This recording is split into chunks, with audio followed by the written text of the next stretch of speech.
তো দুই দল আসে গেছে মারমুখী ভঙ্গিতে। এই মাঝখানে যে অদ্ভুত জীবটাকে দেখতেছেন এটার নাম রেফারি। বল বগলের তলে এখনই খেলা শুরু হবে। চমৎকার পরিবেশ, মেঘযুক্ত মাঠ, কর্দমাক্ত আকাশ। রেফারি এদিক ওদিক তাকাইতেছে, খেলা শুরু করে বাঁশি মার মাকি লম্বা বাঁশি দেখছেন, এরকম আর বাঁশি জিন্দিগিতে কেউ দেখে না।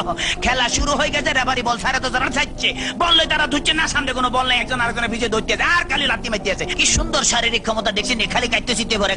রেফারি ফরম নিশ্চিন্তে সুইংগাম চাপাই দিয়েছে, লড়ে জরে না। এবার আবার বল বানায় সুইংগাম দিয়ে বাচ্চে, বল সুইংগামের লগে আটকে গেছে, বল আর ছোটে না। এতে কয়ে কি কাম করলাম, রেফারি মুখের ভিতরে বল মারি দিয়ে, এটা তো গোল পোস্ট না, তবু মারি যে বল ছুটে না, ছুটে গেছে বল মারলো, কই মারলো আল্লাহ মারলো, একজনে পাইছে। আমা একই আলামত দেখছেন নি, বুড়ের লাগে সিঙ্গেম লাগছে, সিঙ্গেম লাগে বল লাগছে। তেমন বল ছড়ে দেয় না, কি করবো?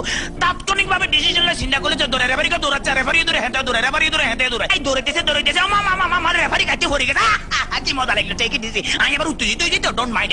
এবারে খেলা আবার সরম গতিতে চলতে আছে। এরকমের খেলা কেউ দেয় না, বল কেমনে ফায়ার লগে ফিক্সড হয়ে গেছে, আর বেগুনে জাম করে উত্তর সিটটা কাটতে পারে না। এবারে দেখেন গুলির ব্যাং নৃত্য, গুলি লাফাই দিয়েছে কিন্তু বল ফাইতেছে না। হাতে হাতে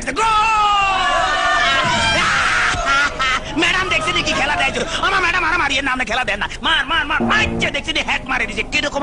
ওরে মাগরে বল তোর পিছনে এখন গোলে যাবে, তাড়াতাড়ি ওরে পিছনে ব্যাপো তারা দেখ।